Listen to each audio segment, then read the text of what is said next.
class clown around here? Ends poorly. Dude, I was trying. Serious, I want to learn, but I'm sort of shit at everything. You'll get there. Give it time. These legacies, they've been tutored in this their whole lives. Does it bother you? Training people like that? I thought we were going to train a generation to burn it all down. Well, looks like you're propping it up. They put a carrot on a stick, tell you if you catch it, you'll have the power to achieve your goals. But bit by bit, they move it from your path to theirs.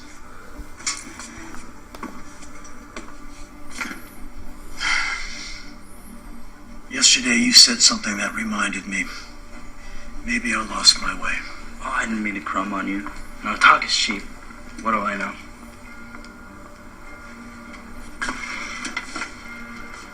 It's gonna get worse, not better. Keep your head down. Pick your battles. Save your time from maximum destruction. Play ball at gigs until you learn what you need, and then get the fuck out. Before finals.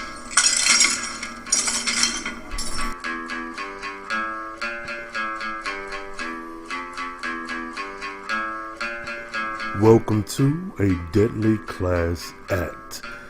I am your host, Rhayne Coleman, and this is the Carefree Black Nerd Review over Rick Remender, SyFy, Image Comics, hit show, Deadly Class. When you're listening to this episode, use that hashtag ADCAPod, A Deadly Class Act Podcast. And when you're watching the show, live tweet with me using the same hashtag. Hit me up on their Twitters with Carefree Blurred and let me know that you're out there and that you're listening and watching right along with me. Now, this episode is episode 3 of season 1, Snake Pit. In this episode, Marcus navigates a prank war between the Rats and the Legacies as everyone prepares for the big dance. Y'all, okay, so this show, I'm still in there. I really enjoyed this show. I'm going to try to limit the amount of times I say mention the comic, but as someone who does enjoy the comic, it is very good, refreshing to see that they're doing different things with the series that deviates from the comics, but it's still damn good. So all in all, this episode, we get Deadly Class, we get the Legacies versus the Rats. We get Marcus deal with this existential crisis, Wonder Year style, whatever that he's going through. We open up on Deadly Class with more trauma. Now, this part that we open up on is pulled directly from the comics. It's when Marcus had the bomb in his hand and he was sharing a room with the guy who, I forget what it is that he did to him outside of like slashing his face and giving him that mark. His roommate is a guy who's into bestiality. He pretty much just has sex with animals, and he's watching the what is that dog show composition? Y'all know what I'm talking about, the dog show. And he's looking at a poodle and talking real sexually and seductive to the screen while he's clearly jacking off. It's such a uneasy scene, and I like that a lot of the trauma and the things from our past or from the cast past is being relayed to us in comic book format, in animation format. One, because some of the stuff is just a bit rough. And it's easier to draw these things as opposed to having people reenact them. And it fits within the framework of the show. And I'm hoping that every episode we do get some of that comic book panelness of it all. That's the direction that it seems to be going. So again, showing that trauma in flashback form from panels, wonderful. King's Dominion hoodie. I want a hoodie. God damn it, I want me a hoodie, I want a t-shirt, I want a hat, I want a book bag, but them hoodies, I forget the class, but it's weapons or something where everyone is learning how to shoot darts. Okay, so all in all, what happens is we get the regular, school. Marcus is here dealing with his shit, everybody's going to class. You get the subplot of Petra and Victor doing their own little romantic sexual thing. We get Marcus still kind of dealing with his actions. And him and Willie, I really like their relationship. But him and Willie kind of have a falling out this episode as well. And this is all with the backdrop of the big dance behind us. Now, I don't know if it's like a homecoming dance or if it's just a generic dance for the school. And I'm sure, well, do you have a homecoming in a school for assassins? Is that a thing?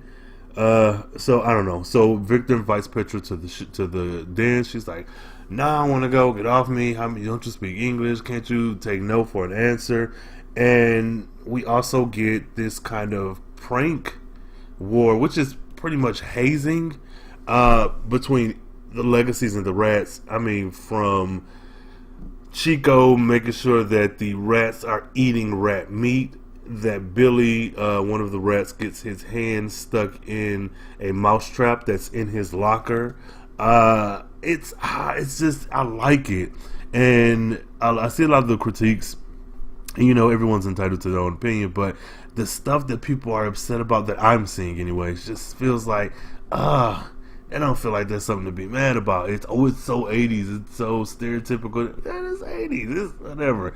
My biggest complaint, again, as was last week, where are the black women? You have all these people represented in this show. Where the fuck are the black women? Where are they? Where they at? Where they at, though?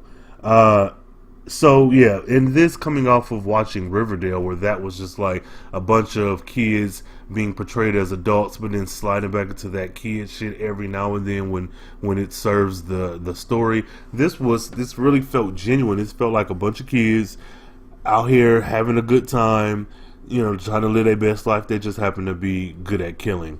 I like that this dance, they kind of toyed with the idea of cliques and shit in school, but then when you get to the big dance, where ordinarily I would imagine it's everybody goes to the school, people want to go to the dance, you're nervous about who you're going to ask, who's going to ask you, and all that good shit, and it's more or less about the teenage angst of it all.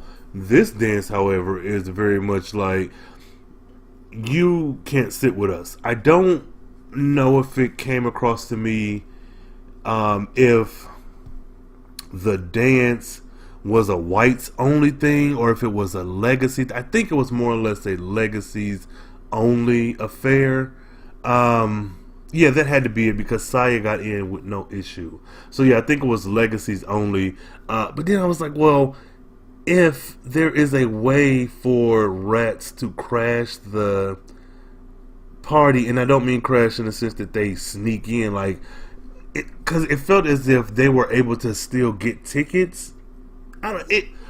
It's not that this was so unclear. It didn't take me out of the story, but the more I thought about it, I was like, because I want to say Shaban, little chunky dude. He had a ticket. I'm misremembering a lot of stuff, but the dance itself is something that's kind of not stressing me. It's just pulled me out a bit because I couldn't really nail down what was black and white when it came to getting into the dance. Now once we got in there, all the shit hit the fan. But all in all, Willie and Marcus's friendship was tested in this episode, and we came out on top. Pretty much Willie, every time someone came in a room with them, stood up and kind of bullied Marcus. And Marcus's big thing is that he hates bullies. And interesting that he said that this episode, and it makes a lot of his actions from the last two make more sense. Now before I was like, man, you at this murder school, how you gonna, just be getting mad and trying to pick fights with everybody, you don't even know shit, which I still stand behind that statement. I'm not going to a new environment talking all this shit, jumping in folks' face, even if I'm not initiating the interactions. I'm still going to try to play it close to the vest as possible. But I get it. Marcus really has an issue with bullies, and from when he's spent his time being homeless with that homeless bully Rory, who he killed, and also with his old roommate at the boys' home, who was a bully to him. And then, though this isn't bully-ish, but traumatically seeing your parents murdered in front of you, that's like a series of events, a series of unfortunate events that, man, I'm sorry, Marcus. That's some shit. So I say all that to say that a lot of his actions really do make sense, and he needs help. This boy needs therapy. He don't need to be in no murder school. He needs therapy. But Danky or Dwaley, well, Henry Rollins' character, I think it was kind of confirmed that he was queer in this episode.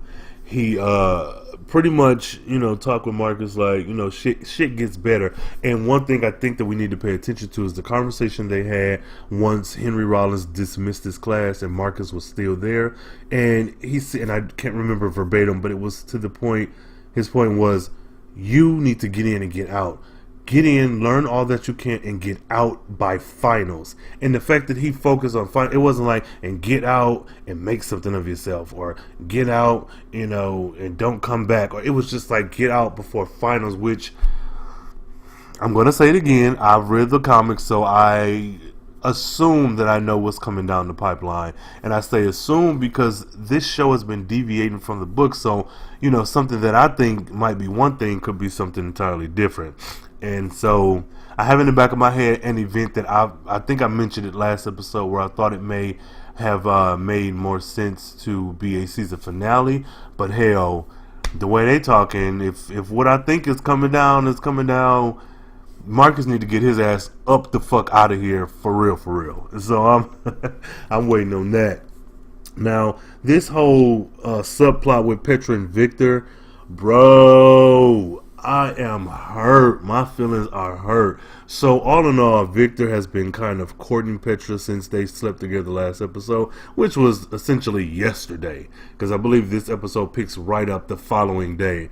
But Petra is, once she finally caves in, it's because Brandy's big forehead racist ass comes over to her and is like, yeah, I think Victor is a good choice. I know you're trying to be legacy, and you don't want to be a rat anymore. Oh, whatever, just talking shit to her. And so Victor's like, come to the dance with me. She's like, yeah, I go. He got so excited. I think the thing that got me wrapped up in him is his kind of sort of almost innocence. He seemed very childlike in a way that was, it just made him seem innocent. I'm like, damn, I fell into the trap, because we find out that this was all a ploy. He pretty much, in Carrie fashion, the horror movie Carrie from back in the day, Victor has Petra off her game. She didn't lost sight of where they are, and she fell for this motherfucker. And they went to the bathroom. I guess maybe they were gonna make out or have sex. And Brandy and her flock of racist Dixies are in there ready to fuck her up. And so they don't like kill her or nothing. They just dress her up in a yellow dress and put a blonde wig on her because she's the goth girl, and they parade her out in front of everyone at the dance. And I'm just thinking, man, this shit is so weird. Not really. I see that the white racist characters, or the white nationalists and all that, seem to, I don't want to say be running things, but it feels kind of, I mean, I guess it feels on brand.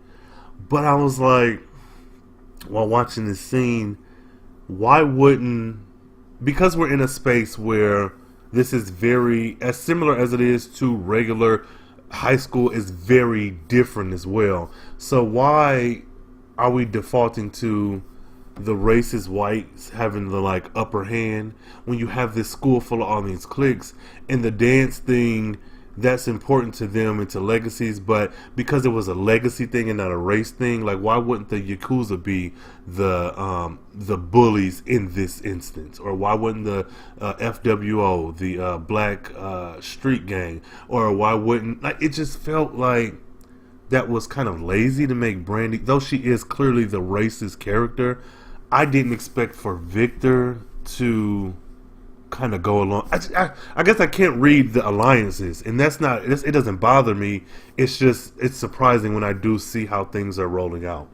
But yeah, so they pretty much brought her back down to reality, like, chick, you are not one of us, so don't act like you are. And that was sad to see. I don't know. He got me. Victor tricked me, because I was all in it, and that was some good writing. That was good on the part of the writers, because I was sucked into this facade that he presented And much like Petra, well, less than her because she slept with him. I was like, oh man, I want them to work. I want them to work out. I want to see what'll happen. Like, I don't know if I thought they would make it, but I was like, oh, maybe, he really do like her, or at least like sleeping with her and her company. I don't know, but that motherfucker, he tricked me, and I'm not happy about it. And shout out to me. He tweeted me. I tweeted Victor, something like, motherfucker, how dare you? You tricked us or whatever. And the actor playing Victor, let me look at this tweet. He said something like, your tears sustained me. Oh shit, but yeah, that's the highlight of my watch. Also, Chico tweeted me as well, because I talked shit about him for chopping up them rats and making them kids eat them damn rats. I was like, Chico, man, fuck you, dude, for real. But they do shit that's so borderline. They get so close to the edge of being like evil, to the point where I'm like, why don't you just kill this student? But then, like, killing is against the rules, but there is no rules against like fucking trying to haze people. So this show, whew. The dance, legacy hazing is a time-honored tradition. Right, the other way. Today we fight. Let's burn them down. Save your time from maximum destruction. You want to taste, bitch? Knockout, baby! Alright, so all in all, this was a really, really good episode. There was a subplot of Chico and Maria on a date. Now, Chico is very aggressive, very threatening. Maria is unsafe, period. She needs, I don't know, she needs some type of saving. And the thing that I like about this show is that his abuse isn't physical. Now, it may be escalating to get to that point, but it isn't physical quite yet. And I do like that, because it's not, this show is, let me see, for me on the outside looking in, this show is handling his psychological and mental and emotional abuse in a very interesting way, and it doesn't feel cheap to me. I would like to know what you guys think. Please use the hashtag ADCAPod. But this storyline of Chico being aggressive, it's a storyline that's followed through in the comics as well, but this one feels a bit more real. I like that Chico is a villain, but he doesn't feel like it to me. It kind of goes back to that Thanos of it all, or even that Shere Khan of it all. Check out last episode of Carefree Black Nerd Podcast featuring Sid Davis of The Social Introvert. Well, though Chico is the villain, Chico is just a kid in this school doing what everybody else is doing. He's just very passionate about taking over the family business. Maria just happens to be swept up in that life. Now, that doesn't excuse his behavior. He is still abusive, but it's just, I like that though he is the villain, I don't feel like I feel like the way he's treating Maria is wrong, but him as a villain, it's kind of hard to paint him in that light because no one is innocent. And man, I'm interested to see where the show, is going with this. Maria pretty much finds out that, motherfucker, you ain't safe. You thought you was having a nice little night out, and Chico done murdered this man in the back of a car and told you, motherfucker, I know about Marcus. I know you like him. And it's curtains for that motherfucker. He's dead. Another thing I liked about this episode was the interaction between Maria and Saya. And I'm just have to keep referring to the comics. In the comics, I feel like there was a friendship there, or there is, but it didn't ring as true as the television show does. And I really like that about this show. They're learning each other, and they spend time together. I would like to see more interactions between the two of them. I think that them going into the liquor store and robbing the dude, fighting him, showing off the skills that they've learned was all very believable, and I want more. I can't recall ever seeing a television show or a movie, maybe more so in books, but where there's been a Asian woman and a Latina woman being friends, being best friends, being close friends, or even males So I like that about this. I'm going to keep harping on that. Where the hell are the black women? But, putting that aside for a second, I do like their relationship. I like their interactions. I like their friendship. It's very believable. And I'm interested to see, again, what this show does with these two women. After they get done tearing up the town, Saya and Maria walk past his house. And Maria's like, oh, I want the picket fence and the husband and the kids and dog and cat and all this other shit. And that's a very, endearing story. But it comes up later on at the dance where Chico just throws it in Saya's face like, yeah, she's playing you. Like, I don't know why the fuck you think you are worthy, or pretty much we're enemies. And that's where I say Chico is the villain, but he's absolutely right. At the end of the day, we're not here to make friends. We're here to make connections so that later on down the line we may need these people, but we're also here to study these people because we may have to go after them at some point. And I think that he just did a really good job at playing his part. And talk shit about him all day long. Chico is a really good dynamic adversary to the rest of the cast. I really like him. So Petra, when she gets outed and fucked all the way up by Brandy, which I do not like Brandy, and it's not even like, oh, I hate her, I have such an emotional response. It's just she's a racist and she's boring. I think that so much more can be done to make her more interesting that the show isn't doing. She's just a generic Dixie redneck racist MAGA chick, and that's cool. There's a space for it in this show, but she's boring. Like, everybody else seems to be a bit interesting. They seem to be a bit more fleshed out. I don't know. She's just boring as shit. I guess you see so much of that for so long because that whiteness is the default that after a while it's just like, man, do better. Like, you boring as shit. Do better.